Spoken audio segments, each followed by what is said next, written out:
Le général Olanga de l'armée congolaise est aujourd'hui à Namibie pour assister à son procès contre l'agent immobilier côtier William Spranger, impliqué dans un procès criminel impliquant le vol présumé de 7 millions de dollars namibiens, appartenant au général de l'armée de la République démocratique du Congo, François Olanga, a manqué de fonds pour payer sa représentation légale.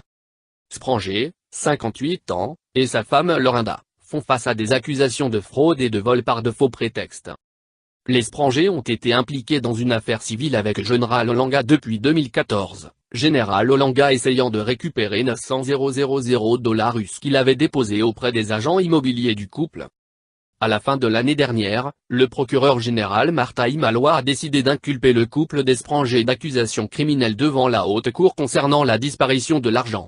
Le procès devait commencer hier et se poursuivre jusqu'au 27 octobre. Mais hier, l'avocat Louis Bott, qui représentait le couple des Spranger, a informé la juge Naomi Chivut, à qui le juge Christy Liebenberg a assigné le procès, car il doit prendre un long congé, qu'il n'a pas de fonds pour le procès. Bott est apparu amicus curiae, en tant qu'ami de la cour, au nom de Spranger et de son épouse et a indiqué au tribunal qu'il continuerait à agir amicus curiae pour eux dans un avenir prévisible, mais ne peut le faire pour le procès. Le juge Chivut a conseillé à Spranger de faire une demande d'aide juridique, qui a répondu en réponse qu'on lui avait dit qu'il n'était pas admissible. Le juge, cependant, a insisté sur le fait que les Spranger appliquaient. Bott a entrepris d'aider les deux Spranger à demander une aide juridique. Selon Spranger, il était en train de vendre sa maison et s'il réussissait à le faire, il serait en mesure de payer ses frais juridiques. Bott a également fait un coup au procureur, affirmant que l'argent de la caution de Spranger était de l'ordre de 200 000 dollars et que l'État devrait en libérer une partie, ce qui contribuerait grandement à soulager les difficultés financières des Spranger. Le juge Chivut a reporté l'affaire au 2 février de l'année prochaine pour que les Spranger règlent leurs problèmes de représentation légale ou qu'ils aient obtenu suffisamment de fonds pour payer leurs avocats. Les Spranger sont seuls responsables d'une fraude. Avec sa femme, il fait face à 5 accusations de vol par la conversion ou le volume.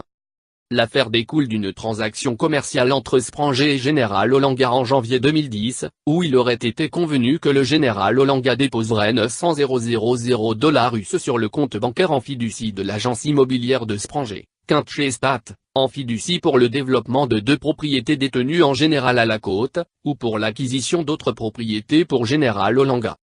Selon la feuille d'accusation, l'argent devait être détenu en fiducie pour Général Olanga et ne pouvait être utilisé qu'à des fins approuvées par Général Olanga et serait immédiatement remboursé à Général Olanga sur demande.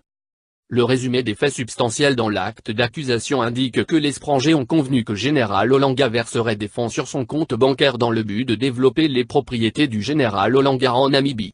Il a alors déformé apparemment à Olanga que si le Général Olanga se prévalait de ces fonds, il, Spranger, détiendrait et garderait en fiducie ces fonds au nom du Général Olanga. L'État allègue en outre que les Spranger ont déformé à Général Olanga qu'il ne dépenserait les fonds que sur des dépenses expressément approuvées avant de dépenser par Général Olanga et que, sur demande, il rembourserait les fonds à Général Olanga.